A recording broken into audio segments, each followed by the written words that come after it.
Government business, order of the day number 1, Telecommunications Legislation Amendment, Access Regime and NBN Companies Bill 2015, resumption of debate on the second reading.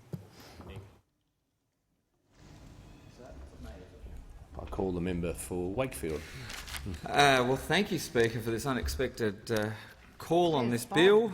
I don't know where the member for Patterson went, but anyway, I'm sure he's got important business in the House elsewhere.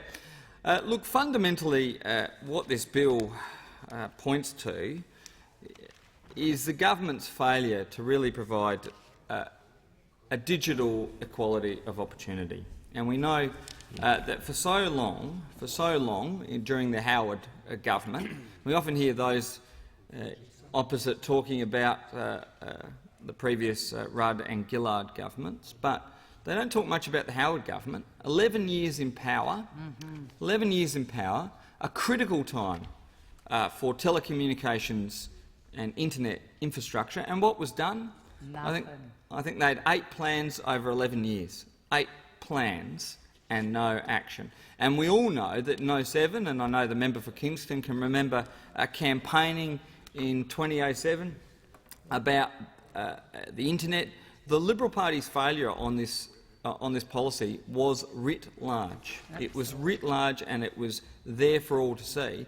And we were just at the beginning of people's needs for high-speed internet, and that, as we know, has only grown over that time. So let's remember where we began before the National Broadband Network came to be, before this debate came to be. We had dealt with 11 years of inaction in a vital area of microeconomic reform and a vital area of the economy, the growing economy, the emerging economy. For all of the new Prime Ministers, the now Prime Ministers, talk about agility and innovation, his party shows none of that. None of that. And their history is appalling on this. And of course, so when we got to government, there was basically a sclerotic system based largely around Telstra in the main, but Telstra did not have the incentive to invest in high-speed internet in places like Craigmore or in Andrews Farm or anywhere else. What we had was a situation where, in actual fact, there were significant disincentives for them to invest and upgrade their facilities. And I can remember having a discussion with Telstra where they just basically told me that they weren't going to upgrade the exchange in Craigmore, this growing suburb, because there was no money in it for them. They'd put in all the infrastructure and pay for that, and then other carriers would monopolise their market. So we had significant disincentives during the Howard era for investment in internet infrastructure in the then sclerotic copper network. Now, when Labor came to government, we made a pretty bold, I think, and agile and a policy of innovation, and we said we were going to have fibre to the preference. I hear the member opposite cry out flexibility. Well, we said we're going to have fibre to the premise. Now, that took a lot of planning and that took a lot of action, and it took us putting in place the great fibre network, the backbone. And as the member for Kingston talks about, a significant bit of microeconomic reform, removing Telstra as you know, the arbiter of the copper network. Probably the most significant bit of microeconomic reform and forming the National Broadband Network. So Labor put in place all of the architecture that we now debate. But what we had was, as we know, what we had when those opposite came to power, and I hear my friend from Kooyong, the cult from Kooyong. We know about his leadership ambitions, and we know you might be the next Prime Minister, Josh. You might be the next Liberal Prime Minister. You know, hope springs eternal, Deputy Speaker. Hope springs eternal for the cult for Kooyong. We know great ambitions of the branch members and indeed his own expectations for himself. expectations. Well, I'm sure the member for Bradfield is possibly a candidate for high office in a government led by the colt from Kooyong. I'm sure he could be treasurer, and we could have a dynamic duo there down there at the table. Perhaps the future of the Liberal Party in the next term, because we know the current Prime Minister won't be leading them. That's for sure. In one form or another, after the events this week, we know that this government is hopelessly divided. And just to remind those opposite, 2 Prime Ministers, 2 Treasurers, 3 Defence Ministers, a revolving door on your National Security Cabinet, a revolving door. It's like a hurdy-gurdy, like a merry-go-round in that place. I mean, the poor old defence officials wouldn't know who they're talking about. How many ministers of communication have we had during that time? I don't know. We've got. Are you the Minister for Communication? I can't ever recall. He could easily be. He could easily be. I think he played some role in that. But I digress. Off the bill, on off the record of telecommunications, because you sort of hear those opposite, they sort of buy into this stuff when they're hopelessly divided. Hopelessly divided. And if those in the gallery recall when Tony Abbott was Prime Minister, when the member for Warringah was opposition leader, he basically gave the member for Wentworth a hospital hand pass. He gave him communications, and he sent him out there with the explicit thing, I think, to destroy the NBN. That was the mission statement. I mean, fancy. I mean, we have here a program of great national significance, as great as the Snowy Mountain scheme. I mean, imagine if Menzies had done that to Chifley's legacy. Imagine if he had sent out a member of the executive to destroy the Snowy Mountain scheme. To destroy the snow. I mean, where would the nation be today? Where would its electricity infrastructure be today if we had an opposition of such mindless destruction? Yeah. But there he was, because in the mind's eye of the member for Warringah, he remembered all those days at Sydney University and the great rivalry that existed even then by these great men of great ambition. I say that facetiously for those listening. So he had in his mind's eye the future rivalry that would play out in a coalition government. And of course, what he wanted to do is fit him up with something that the Australian people would see to be not fitting the national interest, that is, to destroy the national broadband network. So we had people waiting 11 years under the Howard government for any action at all, 8 plans in 11 years. I mean, an extraordinary amount of talk and malarkey. You know, we had the 20-year anniversary and everybody was falling at John Howard's feet, and that happens to Prime Ministers. After about 20 years, people start to forget all the bad things, and they forget the inaction on broadband, which cost this nation dearly. So the member for Warringah sends the member for Wentworth out there with a hospital hand pass to destroy the NBN, and of course at great cost to the nation and at great cost to people in Gawler or Craigmore or anywhere else in my electorate, in the rural areas of my electorate, who desperately want broadband so that their kids can get educated, so that they can run small business, so that they can avail themselves of new technology, of streaming television, which sounds unimportant, but imagine if we had a government that set out to not have television. I mean, that's the equivalent these days, to not have the great communication devices, wireless. You know, it's like being against the telegraph or any other bit of progress. I mean, imagine if we had governments that did. Imagine if we had governments that were against radio and telegraph and television, against progress in all its forms, and sent ministers out there to destroy the networks that would. It's the networks. So, and we know. What did they do when they got to government? Well, of course, they appointed this Vertigan panel, which sounds well. It's qualified in Liberal Party terms. It's stacked full of people who don't like the NBN. Stacked full of people who are going to do the government's billing. So, and I've awoken from his boredom and slumber, the member for Bradfield. We don't actually often see much animation out of him, apart from question time and just then. You get him onto certain subjects and away he goes. There's life. It's like awakening the mummy. Remember that movie, The Mummy? That's what the member for Bradfield is like. You talk about the NBN, it awakens the mummy. But look, these are the broad figures around the record of this great panel and this great minister, the now Prime Minister, a Prime Minister that will not last the test of time. I mean, you just saw this week. I mean, open warfare between two Prime Ministers in the party room. It's extraordinary. And over national security, over the Defence White Paper, and leaks and police inquiries. That is what we're seeing. And you can trace it all back to one event. Like I said, you can go as far back as Sydney University when these two great men, in inverted commas, were there. This great rivalry began. So the member for Warringah gives the member for Wentworth the hospital hand pass, and what did he come up with? Well, fibre to the node. Well, hooray. Well done. Takes us backwards. Said it would cost $29.5 billion, now up to $56 billion for copper. For copper.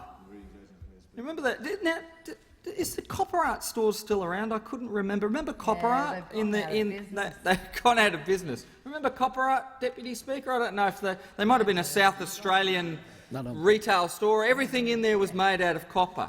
Everything. Right. Well, they couldn't operate today because the government's the main buyer of copper, this old technology. And anybody who's walked down a suburban street in a new suburb and had even the most cursory look at a pit, you sort of see the little tent up and the Telstra guy would be busily in there. Yeah. If you had even the most cursory look at the pit, it was like looking into, like a cave. Yeah. It reminds me of the Kapunda mines.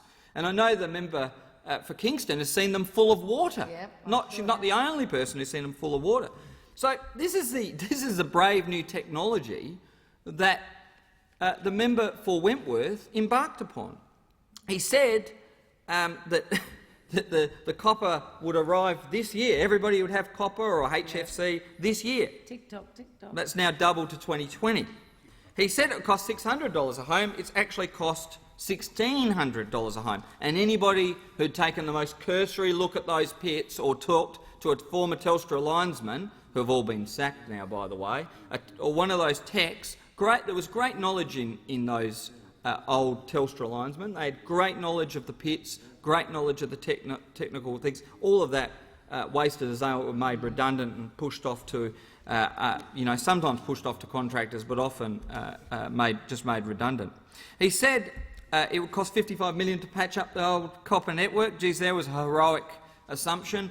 It's only blown out by 1,000%. 1,000%, $640 million. And that is an understatement. Anybody who knows these pits, full of water, sometimes full of asbestos, very, very heroic assumption that would only cost $55 million. He said 2.61 million homes would be connected to pay TV cables by 2016. Alas, it's only 10,000.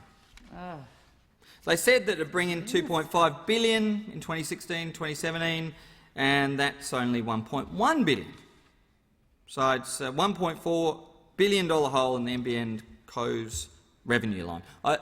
We hear nothing from the member for Bradfield about that.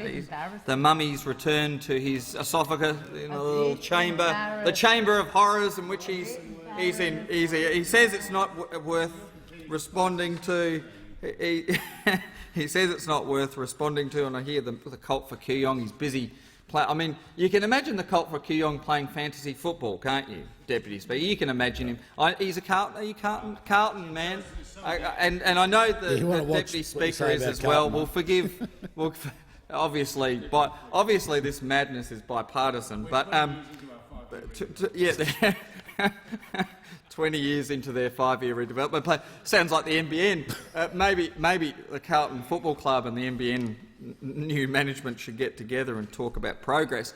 But we know that he's playing sort of a fantasy front bench. That's what you can imagine the cult for Kooyong up there late at night, scribbling down who he thinks, and maybe even imagining himself in a war cabinet. I hope I get a Guernsey, Deputy Speaker. This great man, the cult for Kooyong, perhaps his government, and this is just a suggestion, should spend less time sort of focused on themselves and their own sort of divisions, 2 prime ministers, 14 ministers, 3 defence ministers, how many communication ministers, this revolving door that's all around division, and beneath it all, just the ambition, and not ambition for the country or ambition for policy or ambition for progress, but just ambition for themselves and for the offices they hold. And what a distressing thing for the Australian public when they were promised adult government. I thank the member for Wakefield. The minister? Oh, sorry. The member for Hunter. Sorry, the question is will be now read a second time, and I call the member for Hunter. I'm the super sub, Mr Deputy Speaker, a new addition to the speaking list. Let's be clear what this bill is all about, Mr Deputy Speaker. This bill is ideologically driven, and it underscores the key philosophical differences between those who sit opposite and those of us on this side of the House. And while I'm a super sub on the debate, Mr Deputy Speaker, I do note that the member for Patterson is an omission from the Speaker's list. Where is the member for Patterson? Missing. Could it be that the member for Patterson has worked out that speaking on this bill in support of the government proposition might be a bad thing for him in his electorate, particularly his new electorate, where he now, of course, faces an uphill battle against a resurgent Labor Party in the region and on boundaries which gives Labor a notional advantage. It's not too late for the member for Patterson to come on down and participate in this debate and explain to his constituents, both present and potentially future, why it is that he's about to ensure that this place abolishes Labor's legislated commitment to universal national wholesale pricing. We often have debates in this place which have a particular impact on rural and regional Australia. And I'll concede that sometimes there are merits on both sides of those debates. You can argue philosophically, ideologically or in public policy terms which is the better approach, which approach will best serve rural and regional Australia. But in this case, Mr Deputy Speaker, there could be no debate. There could be no debate. This bill undermines the capacity of people living in rural and regional Australia to access the NBN at the same price as those living in our capital cities. We want to ensure that whether you're living in Cessnock or Maitland or Burnie in Tasmania or Armidale in the electorate of the Deputy Prime Minister, that if you live in one of those rural areas, you will get NBN at the same price as your city counterparts. This is a basic philosophical question. Some on the other side will no doubt say that no, the cap is still there on wholesale price and there's still a cap, but you'll be able to work under the cap. And this is where we differ. They think it's okay to let the market completely rip and let the market determine what the price impacts will be on consumers. I say something quite different. I say I too believe in the market, but that where there is clear market failure, government intervention is justified. And what is the market failure here? The market failure is distance and geography. And we want a country where those living in rural and regional Australia have the same opportunities as their city counterparts, for very many good reasons. But members of the government have to understand we don't want everyone living in our capital cities. We want to develop populations in rural and regional Australia. And to do that, you need to be able to provide services in rural and regional Australia. So there is a sound economic proposition here. Cross-subsidising delivery of services in rural and regional Australia is a good thing for all of Australia. And there could be no better example than this. The NBN can be a complex debate, I accept that, but people can grasp one thing very easily, and that is that it costs more to roll out a broadband service in the bush than it does in the capital cities, purely because of distance. But should people who live in rural and regional Australia be disadvantaged by that? Of course not. Of course not. They shouldn't be disadvantaged by geography, because if that's the approach we're going to take, if we're going to accept that as a basic proposition, we'll all be living in the capital cities, which of course is impossible. So this is good economic policy, it's good population policy, it's good building economic infrastructure policy.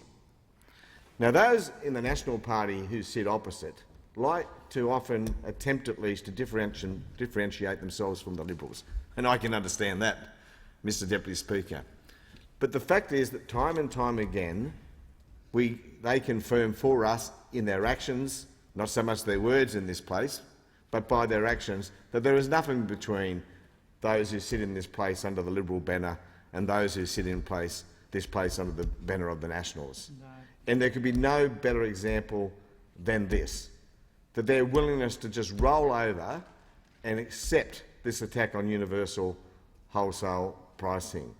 And every resident in rural and regional Australia today should be making contact with their local member if he or she is a Conservative and asking them why they are doing this. Of course, they're already asking the even more important question in some senses: why is this government delivering a second-rate NBN service? Now, this is another simple policy proposition that I think people find it easy to grasp. I think they do understand the proposition that the now Prime Minister tried to put, and that is that it's cheaper to roll out the fibre just to the node and allow the service to be delivered by copper wire the extra distance to the premise. I think people understand that, and then it becomes a debate about whether the savings that might be involved there are worth it given the inferior quality of the NBN service they will receive because they're going across that copper network for the last mile. The problem is, of course, that even those who would support the proposition that it's an overbuild, if you like, to go all the way to the premise, or the cost is to justify it, will be shocked, absolutely shocked to learn that it's costing some $600-odd million to repair the copper wires. Oh, what a joke. $600-odd million to repair the copper wires. I must admit, Mr Deputy Speaker, I wasn't aware of that figure until I was preparing for this contribution. I was astounded, and I'm sure all Australians will be astounded. Those with investment in copper might be pretty happy about it, but it is just incredible that a government which said it would cost $55 million, I'm told, to fix up the copper, is going to spend $640 million on a 19th century technology. Ridiculous. I just cannot believe anyone would be so stupid, to be frank. It is a stupid proposition. We're going to have a second-class service. Everyone knows, no one would argue, not even the Prime Minister would argue, that fibre to the premises is not better. Of course they wouldn't. Fibre to the premise is better. That's right. Having a bit of copper along the line, it's like a chain. It's only as strong as its weakest link. Having copper in the chain makes it inferior service. That's just a scientific fact, a technical fact. What we're really only arguing is whether you spend the additional money to provide the first-class service. Well, let's be clear. Labor believes in a first-class service. Yeah. Labor believes that everyone in rural and regional Australia, everyone in Australia, should get a first-class service. And we certainly don't believe that spending $640 million to retain a second-class service is a good economic proposition. That's right. It clearly is not. So I issue some challenges to the member for Braddon, the member for Bass, the member for Eden Monaro, the member for Page, and many, many others, the member for Hume, indeed the member for New England, none less than the Deputy Prime Minister.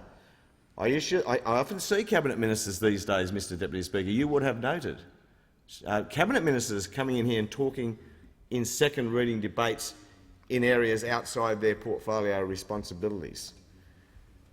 Not very conventional, but they're doing it on a regular basis.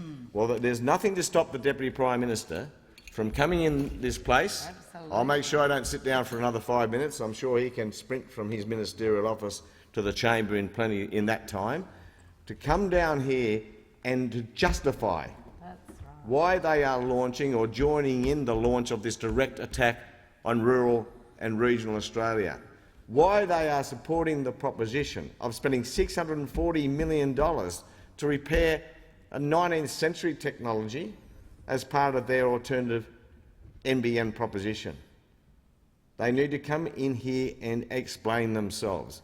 And I could be wrong, but I think there probably will be an in-detail stage of debate on this bill, so there are plenty of opportunities for them to come down and to explain themselves. Plenty of opportunity. Some of them are on the front bench now, but as I've said, that won't stop them from speaking. They have set the new precedent. They have set the new precedent, and they should be down here speaking on this bill. Now, Mr. Deputy Speaker, just some facts. The Prime Minister said his new proposal. Oh, here's the member for Patterson now. I welcome the member for Patterson, who I understand will now make a contribution to this debate. It's an interesting thing, Mr. Deputy Speaker. The member for Patterson's been crowing in his local media about the NBN rollouts in his local electorate. The fact is, Mr. Deputy Speaker, since his government took power, the rollout has been slower than it was under the former Labor government, and under his government the rollout has been inferior, because no doubt some of that $640 million the government is spending to repair copper is being spent in the electorate of Patterson. I hope the member for Patterson has done his research and he can tell the House how much of the $640 million on copper has been spent in the Patterson electorate. I suspect it's quite a bit, Mr. Deputy Speaker, and I'll tell you why. Because I've had residents in the members of Patterson's electorate call me and say, I now have Malcolm Turnbull's NBN, Malcolm Turnbull's version, and it's slower than ASDL2. The system, the service people are receiving in rural and regional Australia under Malcolm Turnbull's plan, the Prime Minister's plan, is slower than they were enjoying under ADSL. Now, I can see the Minister at the table frowning, and I understand why he's frowning, because he can't believe that. You would not believe that a government could spend some $60 billion on a project that delivers an inferior service to the one they already had under ADSL. It is unbelievable, Minister. I can understand you frowning. Now, the member for Patterson has joined us, and I look forward to his attempt, at least, to justify why he is joining with his government on this proposition and why he has been prepared to just roll over and accept this inferior NBN and this $640 million investment in copper. But I'm still waiting for the member for Gippsland to come down. I'm still waiting for the member for Riverina. They can all speak on this bill. The members for Page, Eden Monaro, Bass, Braddon, the list goes on. All those who purport to represent rural and regional Australia, all those who are Nats who purport to be different than the Liberals, to be different from the member for Patterson, but go missing in action when they are required to be in this House defending the people they purport to represent. But it doesn't stop on this issue. We've seen in recent days and recent months their unpreparedness in a whole range of issues to defend rural and regional Australia. Their infrastructure rollout is hopeless, going backwards on what the former Labor government was doing. They like to crow about the inland rail build. They're spending less money, Mr. Deputy Speaker, than was the former Labor government. The reality is there is only one party in this place that stands up for rural and regional Australia on a regular basis, and that's the Australian Labor Party. And the member for Patterson, the member for Braddon, all those Tasmanian lower house members, including the member for Bass, as I said, the members for Edmund, our own Page, and others. I hope they've found the member for Page, because they couldn't find him in the building when we asked in Senate estimates for his report on cooperatives to be tabled. But they all need to be down here explaining why they're not defending their local residents. People living in rural and regional Australia deserve as good a service as their city cousins, and they should be in this place along with the member for Patterson. At least he's been prepared to front up. I'll give him credit for that, defending their local constituents. I thank the member for Hunter. The question is the bill be now read a second time, and I call the member for Patterson. Well, thank you, Deputy Speaker, and I apologise to the House for not coming in earlier. I was dealing with a contamination issue in my electorate, required some urgent attention. I'll address that. Deputy Speaker, I speak today on the Telecommunications Legislation Amendment, the Access Regime and NBN Companies Bill of 2016. Deputy Speaker, what a fascinating speech from the member for Hunter. Absolutely fascinating. Because, Deputy Speaker, prior to this speech, it's only been a fleeting mention in this parliament across 4 speeches with no detail or substance by the member for Hunter, the man who purports to stand up for his electorate. I would also remind the House, Deputy Speaker, that the coalition government prior to the 2007 election were putting into plan a system called OPAL, which would have provided high-speed broadband wireless across most of our nation at a cost of less than $1 billion. Well, one of the first things that the Labor government did, supported by the member for Hunter, is abolish that. And then they rolled out the NBN broadband, which was originally about a $5 billion program, and then just went up tenfold and more and delivered nothing. So the question that the member for Hunter should ask himself and actually explain to his constituents is indeed the member for Newcastle, and particularly through the actions of the former member for Newcastle, is given the NBN plan was their design, given they championed it so much, given they went to 2 elections pushing and promoting, what was the rollout in their electorate? What was the rollout in their electorate? Well, I've got to say to you, Deputy Speaker, virtually nothing. In fact, this is the opposition when in government who wanted to provide the satellite services and didn't even provide sufficient capacity for regional and rural Australians that we hear the member for Hunter standing up and wanting to represent so much, couldn't even put enough capacity on the satellite, and it took the coalition government's actions to put into place a second satellite to carry the load. Deputy Speaker, the other thing I'd remind the House about is how the former Labor government would approach the NBN rollout. And they put out all these glorious sheets about build commence and what would happen in each area, when the reality is it was only a bit of paper and there was no action. By contrast, Deputy Speaker, the coalition has implemented a policy and a plan that when build commence dates start, that is when they start. So if I can go through and highlight to some of the House some of the areas, and in particular in areas that are currently in the member for Hunter's seat and soon to come into the seat of Patterson, that the fixed line build commencement dates started in October 2015, affecting 7,180 households. The build commence dates have started in Aberglasslyn, Ashtonfield, Bulwarra Heights, East Maitland, Gilliston Heights, Horseshoe Bend, Largs Lawn, Louth Park, Maitland, Metford, Minderibba, Morpeth, Oakhampton, Pitnacree, Raworth, Rutherford, South Maitland, Talara, Tanambit and Windella. Can I also say, Deputy Speaker, that in the second half of 2017 the commitment is to commence the rollout in Abermain, Cliftley, Hedengate, Greta, Curry, Neath, Pelaw, Stanford, Meath and Weston. In Newcastle, Deputy Speaker, in the 4th quarter of 2016, the build commence will go through Beresfield, Chisholm, Hexham, Taro, Thornton, Woodbury, Fern Bay, Fullerton Cove, Kooragang and Stockton. And in my electorate, Mr Speaker, in in the second half of 2017, the build will occur in Lemon Tree Passage, Malaboola, Madawi, Saltash and Tanooba Bay. In the third quarter of this year, it will go through Ferradale, Heatherbrae, Raymond Terrace and Tomago.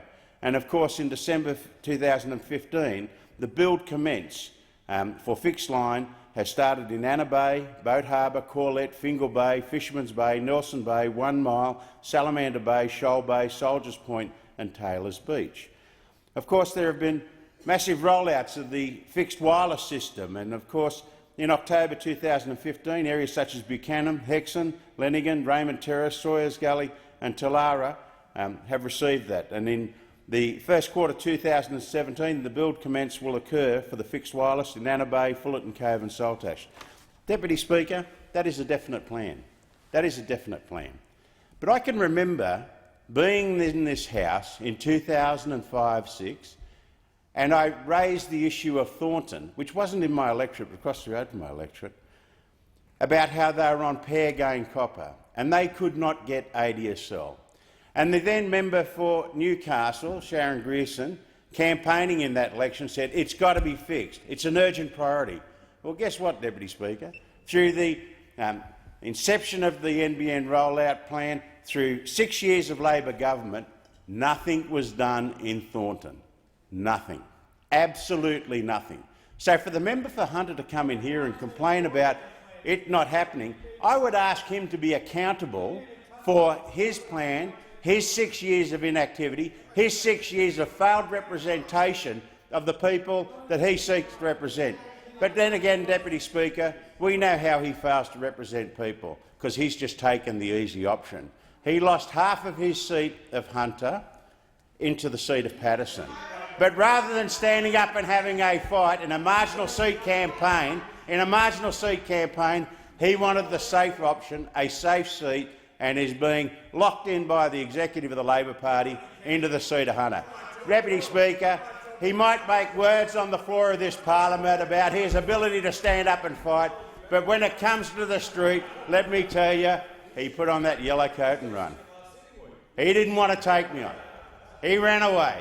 He's got no guts for a marginal seat fight. He just wanted that safe haven house that he's always been used to. Never had to fight a marginal seat campaign in his life. Never been committed to delivering anything for his constituents.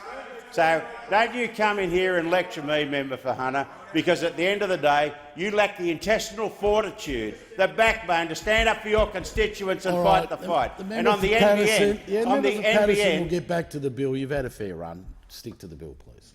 Well, I would have thought you might have reminded the member for Hunter, Deputy Speaker, when he was making his comments, but be that as it be.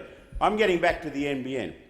There are a couple of key and critical issues have been reported to me into the NBN. And that's where people are coming to me and saying, well, I'm not getting the increased speed. Well, Deputy Speaker, a lot of the increased speed comes with cost to the individual. If people want higher bandwidth when they're on the NBN, then the plan that they must subscribe to will come at an increased cost. And one of the unfortunate things is that the Labor Party, when in government, led everyone to believe they'd have super high-speed broadband at no additional cost to them as the individual. And it comes down to the basic plan. Deputy Speaker, if you go onto the NBN network and you want to pay the same price for the same speed that you were getting under ADSL, then that's the speed that you will get off the NBN optical fibre. That's the speed that you will get. Now, Deputy Speaker, this government has rolled out the NBN across Australia, and we are on time and on plan to deliver it across the nation. Can I say to you, Deputy Speaker, this was a basket case that we inherited. Labor kept putting out proposals of what they would do and where it would roll out, and can I say to you, each time there was a plan, there were adjustments. We're not delivering. We're not going down that area. So, Deputy Speaker, what they were doing was playing with people.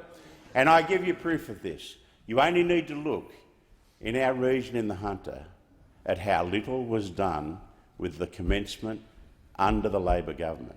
How little. Nothing. In fact, more has been done by private developers who have had to install the optical fibre in new developments than has been done by NBN when Labor were in government. More was done by private corporations installing optical fibre as a part of their development rollout, as required by legislation. So, Deputy Speaker, enough of the rhetoric from the member for Hunter, who on I think about 4 occasions prior to today had a fleeting mention of the NBN. So where was his stand-up within his own party to Senator Conroy and demanding that his area, that he claims he so valiantly represented and has now deserted, where was their NBN rollout? And the same could be said, as I say, for the former member for Newcastle, who used to carry on uphill down Dale about Thornton, but not one attempt to roll the NBN out through Thornton. I'm glad to see that it's now in the current plan, and I'm glad to see that the Turnbull government will deliver this NBN rollout as laid out. We're not giving false hopes. These are dates of build commencements, when the community will see the trenches and the excavators and the pipe layers in the streets delivering real and measurable. Deputy Speaker, in relation to the optical fibre, anything is better than the pair gain that the people in areas like Thornton suffer. And what we need to make sure is that they have access. Under the Labor Party, Deputy Speaker, they might have had their rolled gold system, but at the end of the day, at what expense? At what expense to the taxpayer? Remember, Deputy Speaker, and I ask people to go back, when the original NBN plan— God, you sound like a raving parrot. Have you ever thought about having any manners? The member for Patterson will withdraw that remark. Well, I would ask you to draw her account, Deputy Don't Speaker. reflect on I the can't chair. even help I've myself asked think you when she's to carrying on withdraw like that that. remark, or I'll sit you down. Your choice. Deputy Speaker. I've asked you to the withdraw that remark. Which one? That she's You know parrot? exactly what you said. Well, I'll withdraw the fact she's a parrot. It's probably Now, you provocative to withdraw parrots. unreservedly. I'm not You'll fine. withdraw unreservedly. I'll withdraw unreservedly. Deputy Speaker, the reality is, yes, we need improved communication systems. The expectations of community and the availability of programs and software and viewing options are increasing. But it won't come about, as under the former Labor government, in just putting out bits of paper with what we think we're going to do. It'll actually come about with detailed plans, commitments to rollouts, and that's what the Coalition have done. I thank the member for Patterson. The question is that this bill be now read a second time, and I call the Minister. Thank you, Mr Deputy Speaker. I'm pleased to deliver this summing up speech, and I thank all members for their contribution to this debate. The Telecommunications Legislation Amendment Access Regime and NBN Companies Bill 2015 sought to enhance the telecommunications access regime and NBN Co's line of business restrictions. The government has amended the bill to include only the measures that are accepted by Labor and the Greens, or to be precise, the government will shortly move amendments which will have the effect, if accepted, of amending the bill to include only the measures that are accepted by Labor and the Greens in the dissenting Senate Environment and Communications Legislation Committee report to ensure that uncontested measures proceed. There are now, or there will be, should those amendments be accepted, 4 measures remaining in the bill, which will take effect should the bill be passed in that form. First, changes to the Telecommunications Act and the Competition and Consumer Act to clarify the regulation of facilities access. Secondly, changes to the standard access obligations, which will ensure that a service provider who controls or owns in-building cabling must provide access to that cabling as part of providing access to a declared service. This removes scope for restricting access to competitors and ensures end users can get faster access to broadband and telephone services. Thirdly, changes to the treatment of fixed principles in access determinations and special access undertakings, which will improve regulatory consistency and provide for more effective regulation. And fourthly, changes to NBN Co's line of business restrictions, which will ensure that NBN can dispose of surplus assets to any person, whereas currently it can only, under the existing law, sell those assets to another carrier or service provider. Mr Deputy Speaker, some of the reasons which have been levelled against the measures that have been removed from the bill warrant a response. It is necessary to put on the record why the government considers that those proposed measures were important and worth pursuing. Some have argued that the bill was moving away from the NBN model, highlighting proposed changes to non-discrimination obligations, to NBN Co's line of business restrictions and to the law governing authorisations for NBN Co's conduct. This was an ill-informed argument which did not reflect the reality that the government was proposing to fine-tune the framework to provide some additional flexibility. The government sought to make some modest changes to non-discrimination obligations facing NBN Co, with a view to promoting innovation through pilots or trials. In its review, the Vertican panel recognised that the current obligations do not promote innovation. Other measures that the government proposed in the bill sought to improve the consistency of regulatory decision-making and to cement procedural fairness requirements by clarifying the point at which the ACCC would be required to consult. The government sought to introduce a regulation-making power that could be used to amend NBN Co's line of business restrictions. This proposal responded to experience which has shown that the current restrictions are so sweeping that NBN Co is being prevented from operating on an optimal basis. This power, however, could not have been used to allow NBN Co to supply content or to supply retail communication services, and the exercise of this power would have taken the form of a disallowable instrument. This would have meant that the Parliament would have been able to oversee any regulation made by the Minister.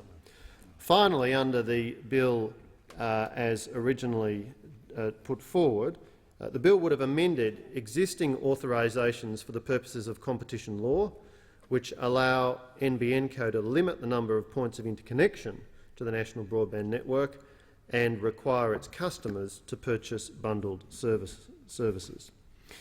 Some have erroneously sought to conflate the government's change in pricing policy already in place with the proposed change in legislation.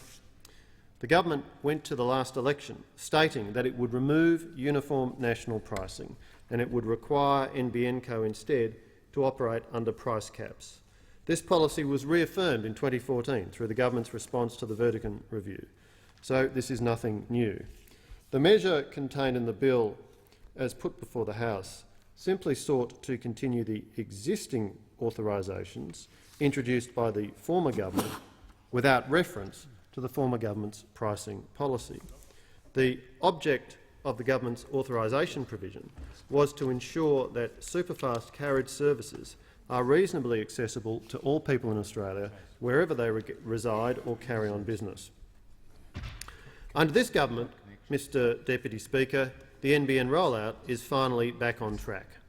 The NBN plans to expand its footprint by 15,000 premises per week, rising to 25,000 per week by the middle of the year. NBN is on track to meet its target to have 500,000 premises able to order a broadband service via fibre to the node by the end of June. Mr Deputy Speaker, the facts speak for themselves. NBN has met its rollout and revenue targets for the past 6 quarters in a row and is on course to meet its financial year 2016 targets published in the corporate plan. Under the coalition, under the Turnbull government, the number of connected households and businesses using the NBN has increased more than tenfold since 2013. 1 in 4 premises will have access to the national broadband network by the end of this year, and around 3/4 of all premises will be in the footprint by 2018. NBN Co reported strong revenues and activations for the half-year to December 31 just a few weeks ago, and it will continue to report quarterly so the Australian community can judge for themselves. Mr Deputy Speaker, we said we would make the rollout faster, and it's very clear from the weekly reports published on NBN's website that is exactly what is happening. For example, the published weekly progress report shows the connections have been tracking above 14,000 per week since the start of February. Connections, Mr Deputy Speaker, above 14,000 per week since the start of February. This is in stark contrast to the rollout under Labor, when the company only managed to connect 51,000 users to the built network in 3 years. 14,000 per week under the Turnbull government, 51,000 over 3 years under the previous government. The contrast is very stark indeed. Mr Deputy Speaker, the published corporate plans over the years from 2010 make it plain for all to see that the NBN under Labor was one of the most poorly managed infrastructure projects in the history of the Commonwealth. I thank the Minister. The House will now consider... question is the bill will now read a second time. All those opinions say aye. Contrary, no. I think the ayes have it. Clerk? Second reading a bill for an act to amend the law relating to telecommunications and for related purposes. The House will now consider the bill in detail. Understands the wish of the House to take the bill as a whole. So the question is that the bill be agreed to. The Minister. I present a supplementary explanatory memorandum to the bill. The Minister. I ask leave of the House to move Government Amendments 1 to 5 as circulated together. Is leave granted? Thank the member for Blaxland. The Minister. I move Government Amendments 1 to 5 as circulated together.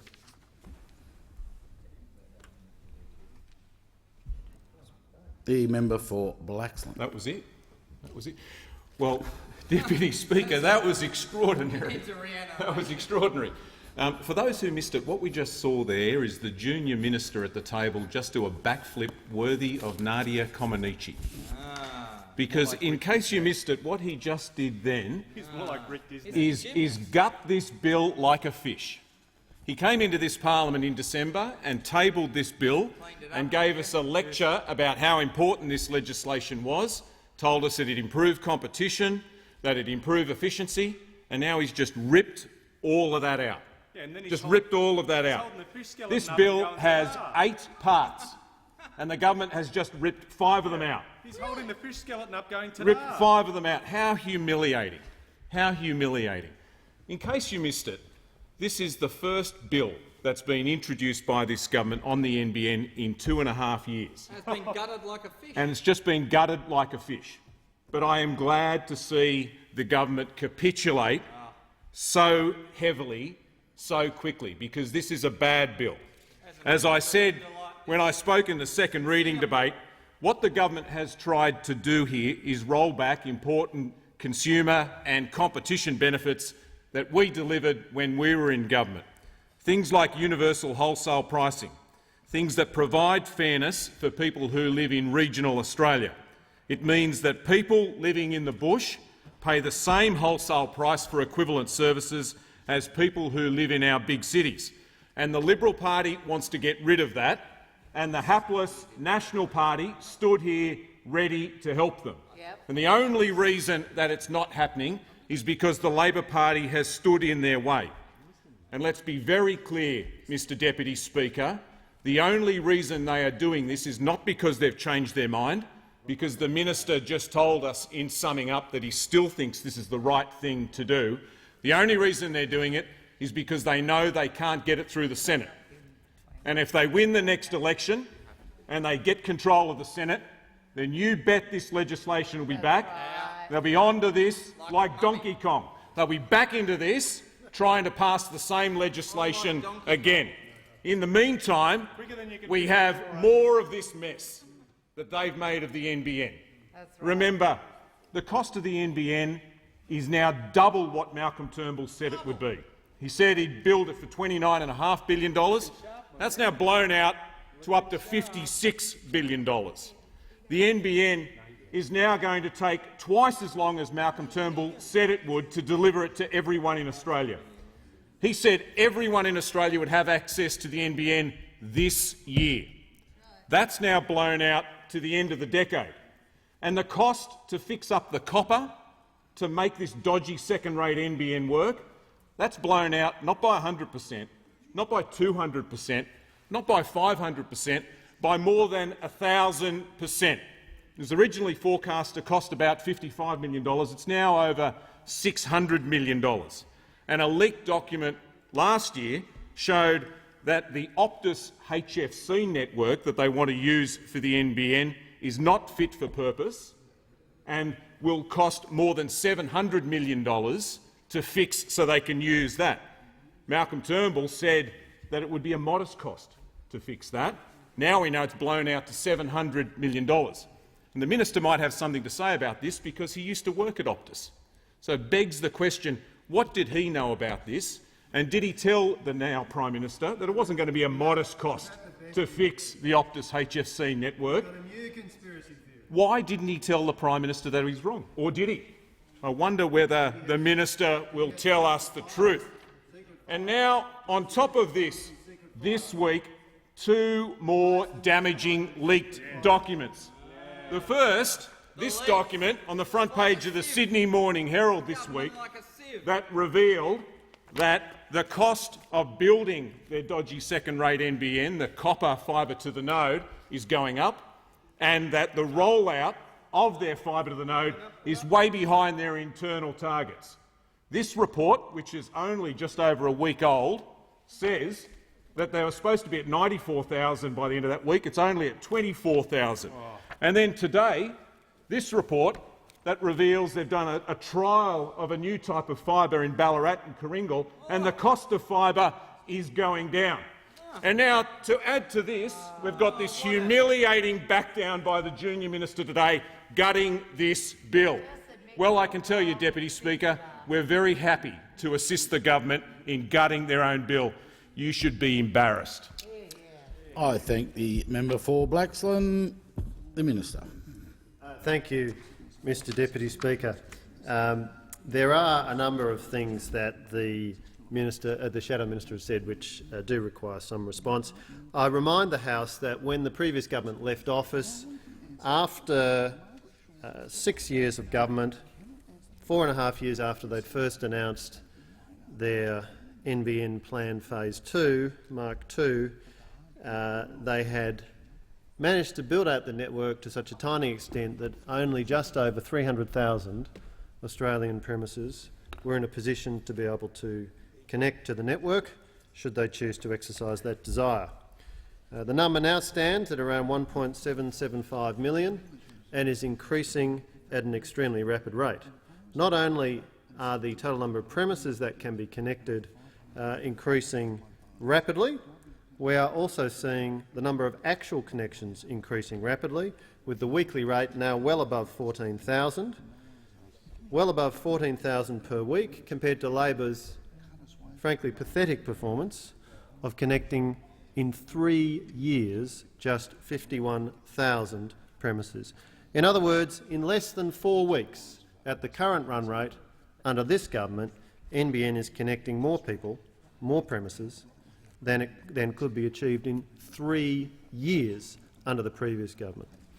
The reality is, Mr Deputy Speaker, that NBN is led by an experienced, competent board, chaired by Ziggy Switkowski, one of the most experienced telecommunications executives in Australia, let alone the world, a former chief executive of both Telstra and Optus.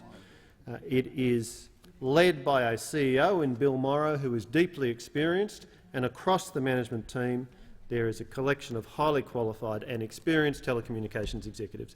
You may ask, surely this is a fairly obvious and basic thing to do, but bizarrely, Mr Deputy Speaker, it was not done under the previous government, and that is one clear reason why the rollout performance under the previous government was hopeless. What NBN Co is doing now, under the overall direction of the Turnbull government, and previously I might add under the very competent direction of the member for Wentworth as Minister for Communications, what NBN Co is doing now is calmly, pragmatically, systematically getting on with rolling out the network, putting in place all the fundamental and basic corporate disciplines of planning, of monitoring performance against plan and achieving against targets. And that is why NBN Co has met its published targets now for 6 quarters in a row.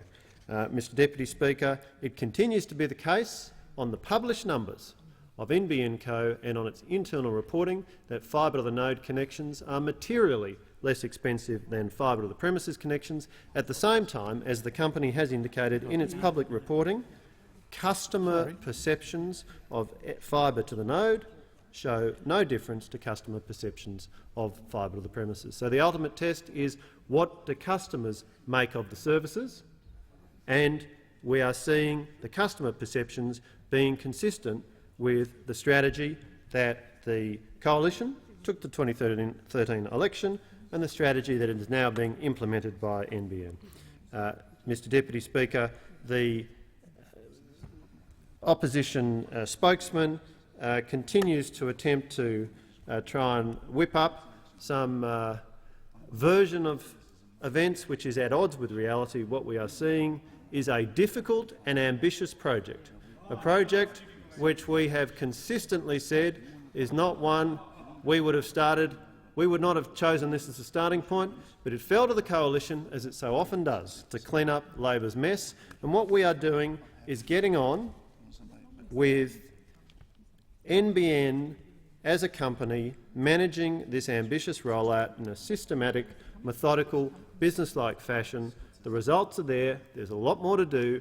It's a big and ambitious project, but under the Turnbull government, it's going very much in the right direction. The member for Chifley. What you just heard then was more of what the Shadow Minister pointed out, just extraordinary claims. I mean, you had here this suggestion from the Minister that they were coming in to clean up the NBN Co, and what a job they've been doing. What an amazing job they've been doing. Double the cost, slower rollout, people left with a substandard service, denied an expectation that was fuelled by those opposite that they would deliver more, and they haven't. You often hear this line that comes out of the Coalition, repeated by the Minister today, that after 3 years we didn't do enough, that Labor didn't do enough, that we didn't roll out enough. The biggest project, infrastructure project in the nation in modern generation, and we didn't do enough in 3 years. From a mob who had 19 goes at fixing broadband over the 13 years of their government and failed. 19 times, member for Wakefield, 19 times, and then they come in and say, you didn't do enough after 3 years. But they tried over more than a decade, 19 plans, constantly failed, And what they're doing is they're misleading the public about the quality of the rollout itself. What they're saying is, we've got a different way of being able to roll this out. There is nothing different about relying on copper. There is nothing different about relying on HFC. And there is nothing different about their approach when they've failed over 19 times. There is a reason why there's been a $15 billion blowout in their project.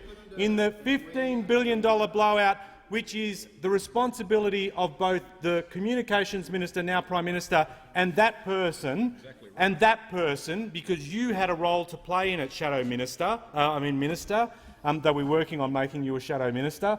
But you and also the then Communications Minister were responsible for arguing that HFC was better. The member for Greenway has pointed out on a number of occasions that the ACCC said the HFC network wasn't fit for purpose, that Optus was saying that the HFC network wasn't fit for purpose. My own constituents tell me that the HFC network isn't fit for purpose. They say it is fantastic, it gives you great speeds at 4 a.m. That's what they tell me. They tell me that Malcolm Turnbull's network provides you excellent download speeds if you get up at 4 a.m. and no one else is on that network. The HFC network is a network that cannot work when a lot of people use it, which is bizarre, because you've got this huge demand of people wanting a modern broadband network. They're told you can get it, but if you use it, and a lot of you use it, it'll be slow, so don't use it. That's the compelling logic of the Turnbull government in terms of what they're putting forward. It's a cunning plan. It is a completely cunning plan, member for Wakefield. It is. It is a broadband network absolutely designed by Blackadder's Baldrick, as the member for Wakefield rightly points out. And it may be the case that Baldrick is on the management team of NBN Co, because the minister pointed out the great management team. You have a CEO in Bill Morrow who turns up to Senate estimates and is asked a series of questions about the network he's managing, and probably 90% of the questions that were raised to him were taken on notice. I mean, if this was a person who had command of the facts and was such a singularly impressive management representative as the minister is suggesting, you'd think he'd be able to answer questions. But he can't. And the reason he can't is because his job's not focused. He is not focused on the job of this rollout. He is now in defensive mode, trying to work out why there is leak after leak from his own organisation. NBN Co's internal organisation is in revolt. It is in a rebellion. They do not believe in their heart of hearts that the network that is being foisted upon the Australian public by those opposite is one that will deliver, and that is why they're leaking. That is why. They don't have confidence in the CEO. They don't have confidence in Ziggy Switkowski, by the way. I mean, if Ziggy Switkowski was so great, why doesn't he spend more time talking about the NBN than going and telling us about the value of nuclear power? He seems, as his Suncorp shareholders are equally concerned, not focused on the job that is required and is necessary. He always diverts his attention. That's why you've got an organisation in revolt. That's why consumers are in revolt over this, and that's why we are being misled. We are being misled about this network rollout by those opposite, and they stand condemned for it. I thank the member for Chifley. The member for Greenway. Thank you, Mr Deputy Speaker. What we heard from the minister here at the table was just more of the spin and hypocrisy that has characterised this government's attitude from the get-go, And you only have to look, and I'm quoting here from the Sydney Morning Herald from 19 February 2014, the headline, "Coalition lied about true cost of NBN." Coalition lied about true cost of NBN. We had this person sitting at the table telling us for years, along with the then Shadow Communications Minister, that the NBN under Labor was going to cost $90 billion, and they repeated this often. But here, as we see in this report, when asked, that is, when Minister Fletcher was asked if the $90 billion estimate was then a political figure floated to win votes, Mr Fletcher admitted that figure was also wrong. And as the Shadow Minister here, and I quote again, "They just lied. They made that figure up." Well, I have a suggestion for the minister. Maybe he should go back to Palmerston Hospital, dig a few more holes and fill them in with concrete, because that's what he's good at doing. But we only see today yet another leak. Every member opposite spruiking an approach based on deception, and they should know about deception. And we only see today trials point to cheaper fibre option. Oh, really? And I quote, "Its apparent success, that is, of this new approach, suggests that at the same time as costs of the federal government's fibre to the node model have increased, the costs of the alternative fibre to the premises option preferred by the previous Labor government may be coming down." Well, who'd have thought? Who'd have thought that that would be the case, Mr Deputy Speaker? And you don't even have to just take it from me. I think we should take this from a few people that those on the other side would probably tend to agree with. Someone like, I don't know, the Deputy Prime Minister, who said himself, "People are in agreement that copper line is becoming redundant. The copper age was 5,300 years ago, and that is where copper belongs." So we have the Deputy Prime Minister, his own words, saying that the approach of this government and this minister at the table is wrong. But even then, you don't just have to take it from him. I think it was even the now very senior Senator Nash who actually coined the phrase fraud band in 2007, where she bagged fibre to the node technology, and I quote from Senator Nash, "It's widely understood in the telecommunications industry that FTTN will not deliver improved broadband speeds to rural and regional areas."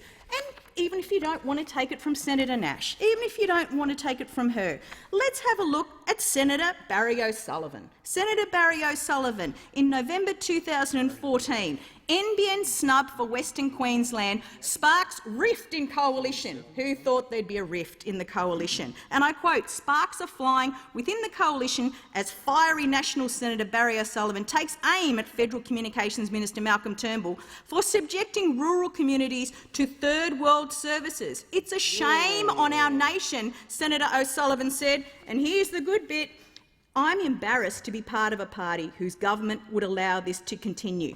That's Senator Barry, and he should be, and he should be. You know what, Mr Deputy Speaker, in this debate, we've heard all about the spin, all the lines trotted out by the backbench over here, everyone repeating the same stuff, My contribution to this debate, I primarily focused on actual constituents, real-world constituents, those that I share partly with the member for Chifley in Blacktown, who know they are getting ripped off, who know that their children are missing out, who know that their small businesses are missing out and they cannot properly function because of the abject failure by this government. And you only have to look at the evidence. Under this government, we continue to slip in the universal broadband rankings. Australia is slipping under this government. This has been nothing but untruths and spin from this government. They know, these constituents know, that this Prime Minister has failed them. He promised faster, sooner, more affordable. Fail, fail, fail. His key promise to deliver minimum speeds by the end of this year, not even lasting the first year of this government, not even seeing out 2013. In fact, it was probably the first key promise that this government broke. An abject failure, and all their spin won't convince the people of Australia they're getting a good deal under this government. The member for Greenway, and I give the call to the member for Throsby. Thank you, Deputy Speaker. Well, when it comes to the national broadband network, this government has systematically misled the Australian people. Let us not forget, from a man who is credited with the grand title of having invented the internet, you'd think he'd know something about the policy that he once had stewardship of, Deputy Speaker. But before the last election, they told the Australian people that they could roll the national broadband network out to all of Australian households by this year. That it was going to be cheaper, it was going to be faster, and it was going to be better, Deputy Speaker. The member for Throsby could resume his seat. Deputy Speaker, under Standing Order 150B, debate is required to be relevant to the amendment before the House, and there are 5 amendments that are before the House. Nothing that the member has said so far is relevant to those amendments. It relates directly to the bill and the amendments before it into the changes that are the bill, so I'll allow it to continue. The member for Throsby. Thank you, Deputy Speaker. Before the election, the then Shadow Minister for Communications, the member for Wentworth, said that he could deliver the national broadband network, albeit on a second-rate national broadband network, for $41 billion, Deputy Speaker. Well, within 18 months, that $41 billion had blown out to $56 billion, a 37% increase. So much for cheaper, Deputy Speaker. The cost has blown out by over 37%. Deputy Speaker, as far as faster goes, well, there are suburbs and suburbs within my electorate who were wetting their lips with the prospect of having access to the national broadband network by Christmas, Deputy Speaker. They are going to be very disappointed indeed, because now it appears they may not even be connected by 2020, Deputy Speaker. This is a region which is relying on the national broadband network to assist it in the economic transition from manufacturing to more advanced forms of economic activity. Deputy Speaker, then we get to better. And I would have expected the members who represent regional Australia to have something more to say in their party rooms or the joint party rooms about this, Deputy Speaker, because in regional Australia, like the rest of us, access to broadband, safe, reliable, affordable broadband is absolutely critical. If you're running a small home-based business, as an increased number of people in regional Australia are, if you are educating your children or yourself are engaged in education, you're relying on broadband for distance education, Deputy Speaker. Connecting Indigenous communities, Deputy Speaker, through the National Broadband Network, absolutely critical.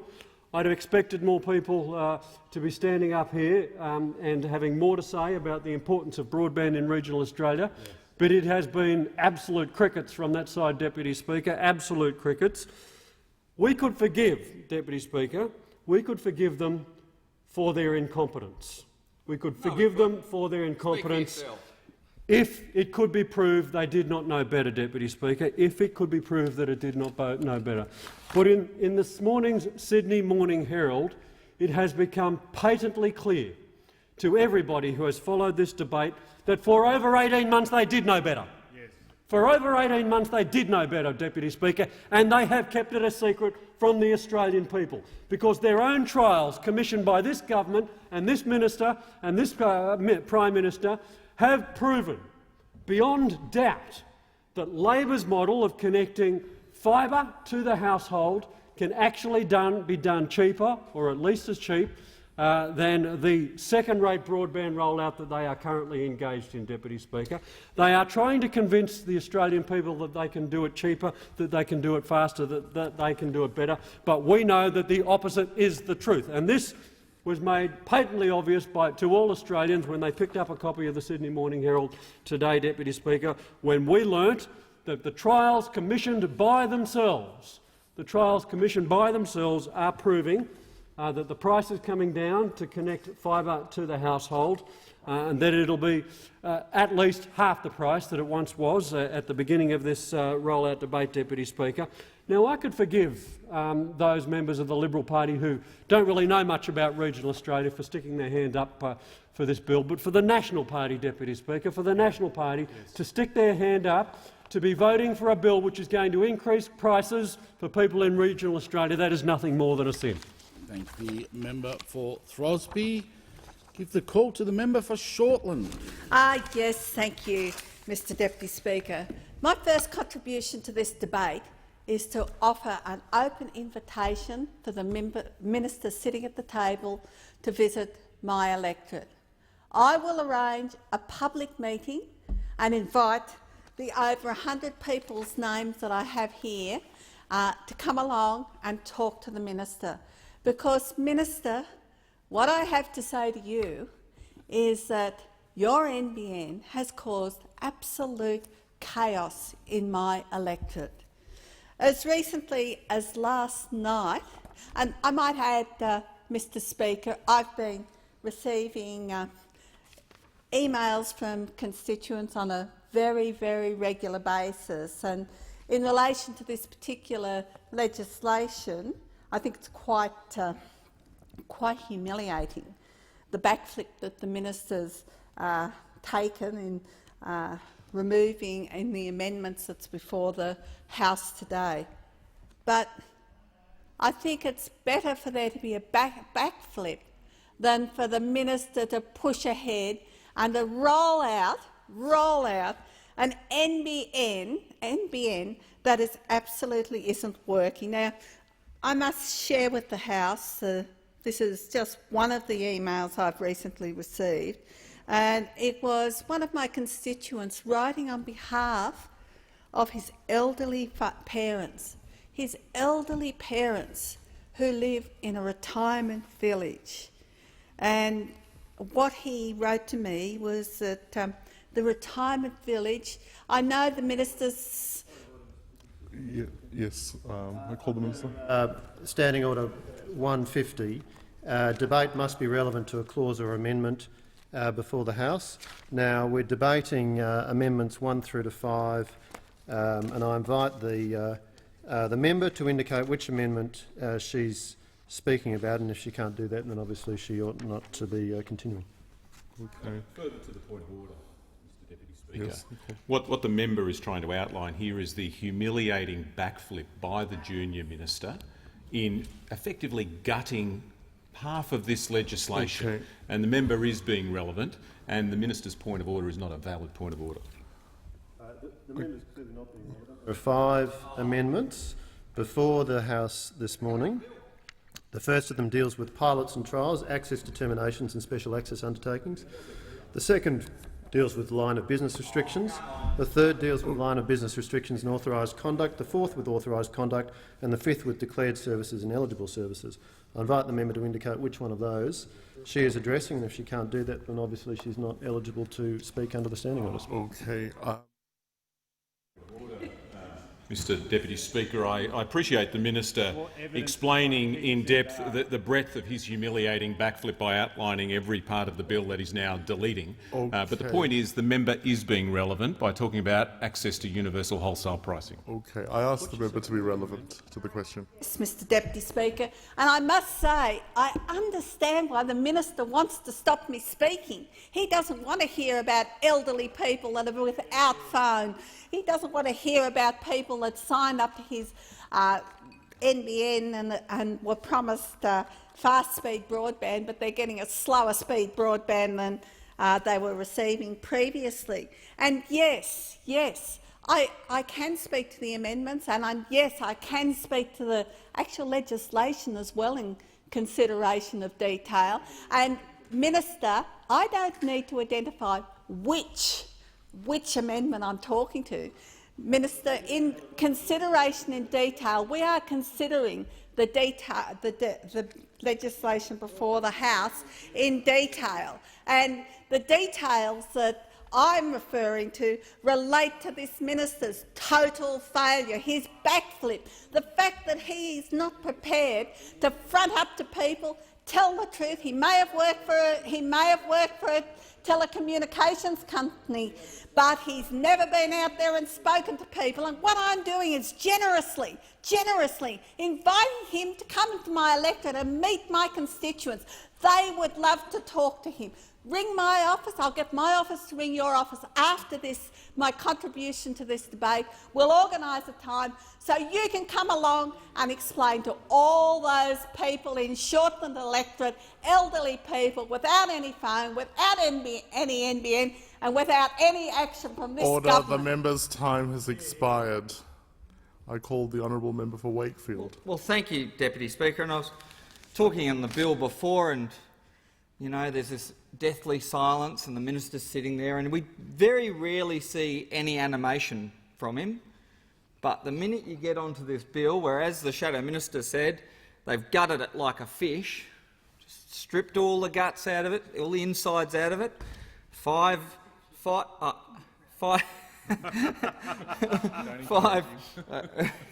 got the member for Higgins here. She's replaced the cop from Kooyong, so don't get me started. Another one who's playing fantasy front bench and late at night working out when she's Prime Minister. Oh, I wonder who's going to be a minister. Maybe you'll get a gig for Treasurer then.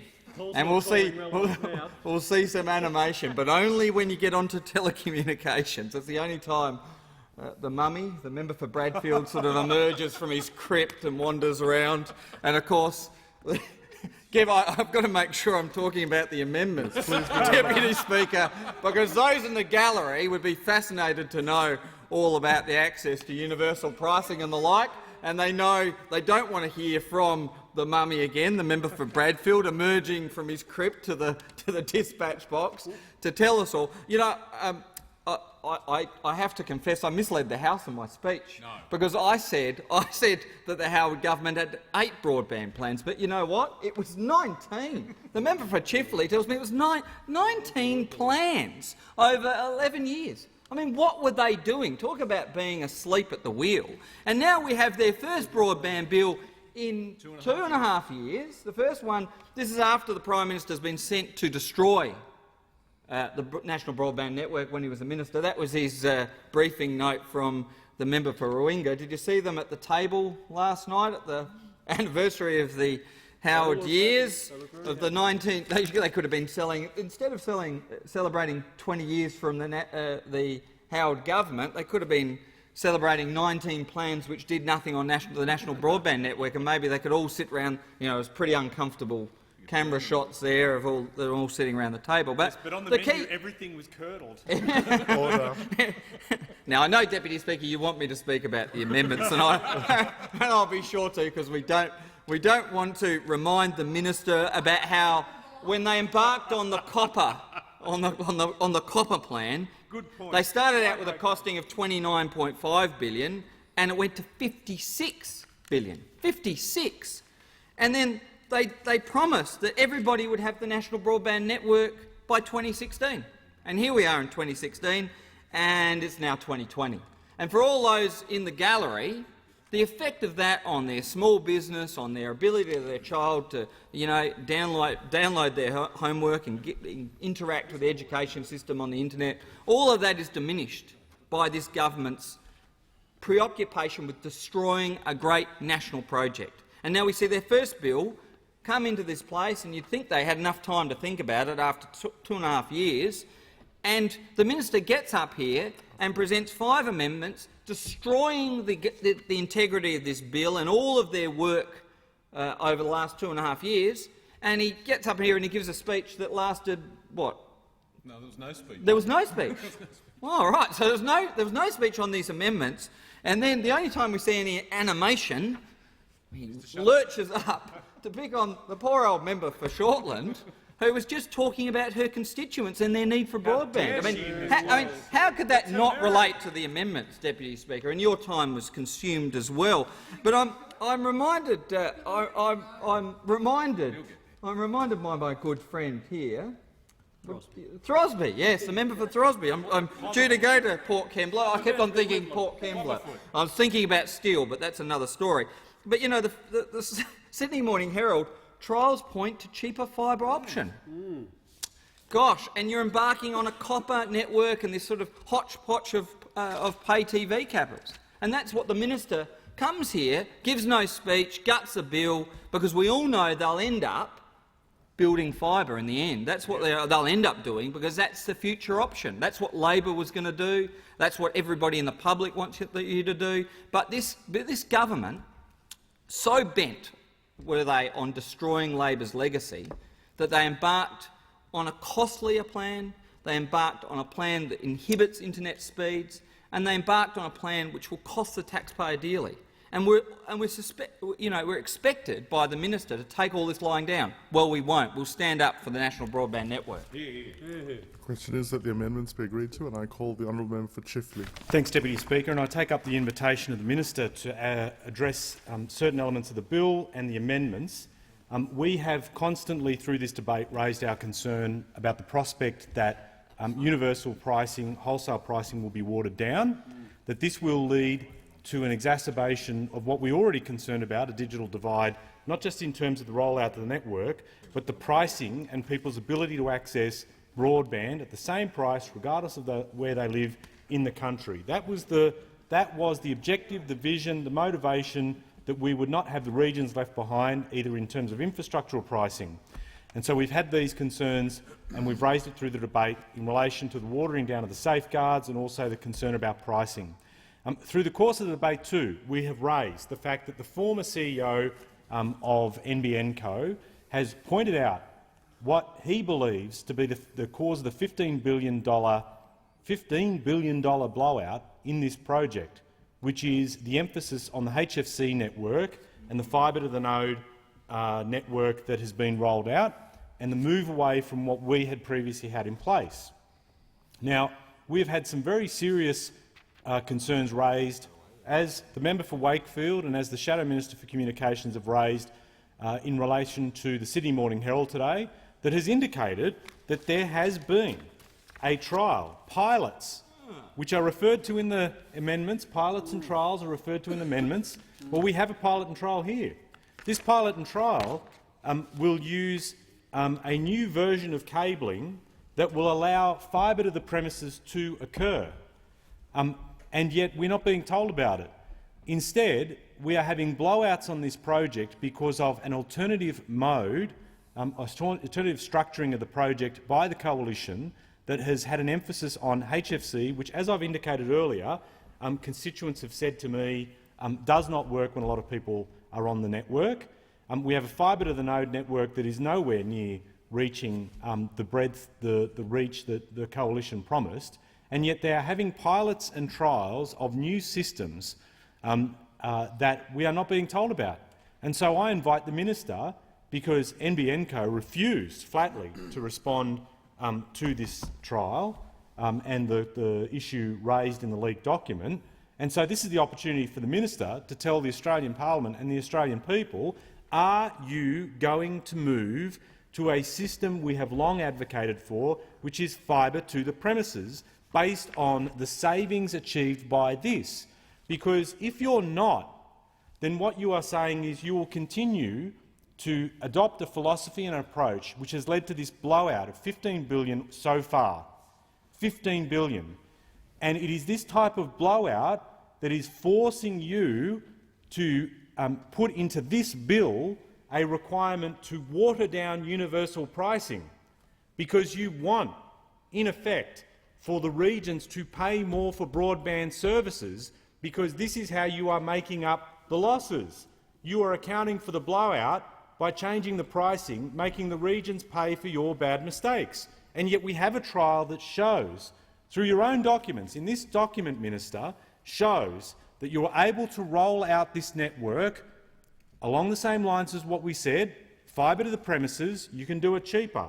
We're happy if a way has been found to do it cheaper, because the reality is with projects like this, infrastructure projects of this magnitude, as they roll out and progress, you find ways to do things more efficiently and cheaper. And if that has been found, good. What you should be doing is delivering the people of Australia what they want: faster broadband, which is delivered through fibre to the premises, and it can be done in a way that avoids the blowout, the $15 billion, avoids the watering down of the universal pricing approach that we think, the universal access pricing that would allow, if you're in a city or in a region, to get the pricing in wholesale terms the same, and would deliver them a service they want. So what we want to know is, if you are undertaking pilots and you are undertaking trials, you've done it in 2 spots in Australia already, Ballarat being one of the places, then tell the Australian people. You've got the chance to tell them the way in which you're changing the delivery of the service to make it efficient, but do it and cheaper, and to do it in a way that people want. And I certainly invite the minister to respond, because it's clear they have been hiding these type of trials from view and refusing to be transparent about them. The question is that the amendments be agreed to, and I call the honourable member for Throsby. Thank you, Deputy Speaker. It's important in considering the detail of the amendments and the bill before the House that we understand the history, that is, the process which has led to this bill being before the House today. And I take you back, Deputy Speaker, to the pre-election commitments that were made by the now Prime Minister, the then member for Wentworth, where he promised that he could deliver a national broadband network that his then leader didn't believe in. Let's be very clear about this. His then leader didn't believe in it because his then leader was committed to a style of politics which predates colour television. We're black, you're white. You're white, we're black. And unless it can be distilled down into 3-word slogans, goodies and baddies, you're for it or against it, the then leader of the opposition— Yes, the member will resume his seat. Member must be relevant to an amendment before the House. He's not being relevant. I ask the member to be relevant. If members of this place are to cast a vote on the 5 enumerated schedules and their contained amendments, that they understand the context, that they understand the context of how these amendments have come before the House, how they have changed in their journey from the party room to the Senate and then to the House. Because I rather suspect, Deputy Speaker, that there are members of the National Party and regional members of the Liberal Party who do not even understand the changes that have been made to this bill from when it left their caucus room, when they all stuck their hands in the air and said, "I support higher prices for people living in regional and rural Australia," to Bush consumers. That's what they voted for in their party room, Deputy Speaker. They do not understand the changes that have been made as that bill went from the party room to the Senate and then from the Senate to this House today. So it's important, and we can be confident that the member for Bradfield, the Shadow Minister, will have no part in educating those members on his side on the bill that they're voting for. So it's incumbent on members of this side of the House to provide some context and some education to those poor, hapless members of the National Party and the regional Liberals about the impact that this bill is going to have upon their constituents. So let's look at those issues, Deputy Speakers, because when the bill was before the Senate, it had provisions within there which were wedded to ensuring that if you were a broadband client in regional and rural Australia, if you were one of the thousands of Australians who made a submission to the Regional Telecommunications Review and expressed your concerns about the impact of the failure of the government to deliver decent broadband services to people in the bush, Deputy Speaker, and I draw your attention, Deputy Speaker, to the report of the Regional Telecommunications, a very good report, I have to say, where they highlight the importance of having ubiquitous broadband services in the bush to enable them, if you're a farm-based business, Deputy Speaker, or a regional-based small business, having broadband to enable you to access the markets and the supply chains of the world. Absolutely critical. I know this because I have businesses who are today in my electorate making decisions about whether they move out of where they're currently based to an electorate, to an area where they have access to broadband, Deputy Speaker, because of failures of this government, because of the abject failures of this government, Deputy Speaker. That's why I go to the history of this bill, because it's incumbent upon this side of the House to explain to those hapless nationals about what they have supported. Now, the Vertigan Committee was given the Herculean task of providing some credibility, some evidence to the pre-election commitments of the government, Deputy Speaker. And it was a task equivalent to the cleaning of the Aegean stables, I have to tell you, Deputy Speaker. It was a task equivalent to the cleaning of the Aegean stables. They have attempted to provide a factual basis about how the government, with a scrap of credibility, could destroy the architecture, the engineering architecture of the National Broadband Network, Deputy Speaker, as well as the business model which underpins it, Deputy Speaker. They have failed. But that is the background to this bill, Deputy Speaker. I just want to emphasise the point. If you are living in regional and rural Australia, if you are trying to educate your kids, if you are trying to run a small home-based business, Deputy Speaker, or trying to just have the social interactions that many of us take for granted, access to affordable broadband is critical, and these guys are against it. The time has expired. The question is that the amendments